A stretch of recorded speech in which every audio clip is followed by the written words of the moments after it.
Une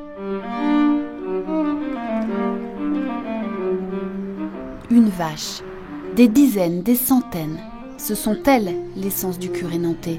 On les trouve dans des fermes comme celle-ci, une petite dizaine dans le pays de Ray. Salut, ça va? Ça va? Ça se passe bien? Ça va.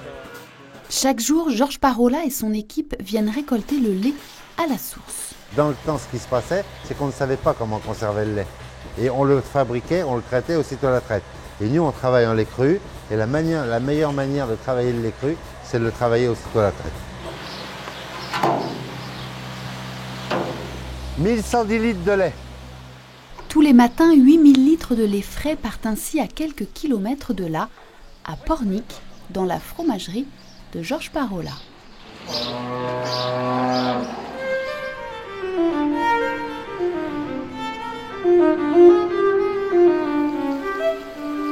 Le lait, tout juste récolté, est rapidement mis en cuve. Il est 9 h.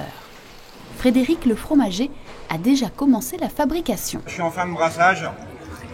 Je regarde un peu la texture, voir la fermeté. C'est le point de départ, voilà, de la qualité qu'on aura à la finale, quoi.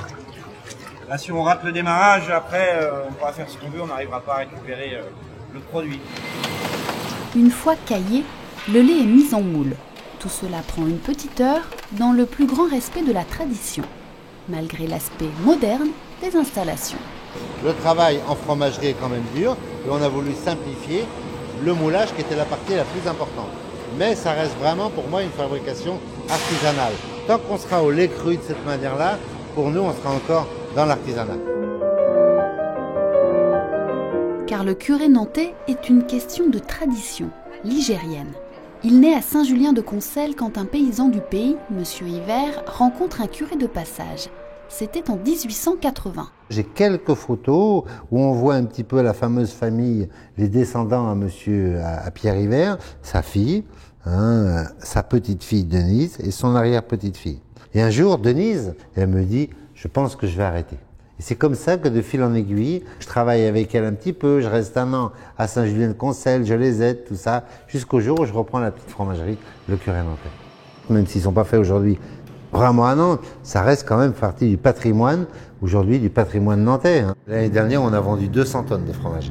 Donc ces 200 tonnes de fromage nous permettent seulement d'être présents dans les pays de la Loire. Il y a beaucoup de fromages en France comme ça, où les productions restent locales. Et à partir du moment où vous trouvez votre fromage un petit peu partout, ça veut dire que ça devient un fromage plus industriel. Tant que je serai là, c'est vrai que je veux garder l'histoire, la tradition, c'est ce qui m'intéresse dans ma fromagerie. Et il ne s'en cache pas, ce que Georges aime par-dessus tout, c'est bien sûr de le manger, ce curé nantais.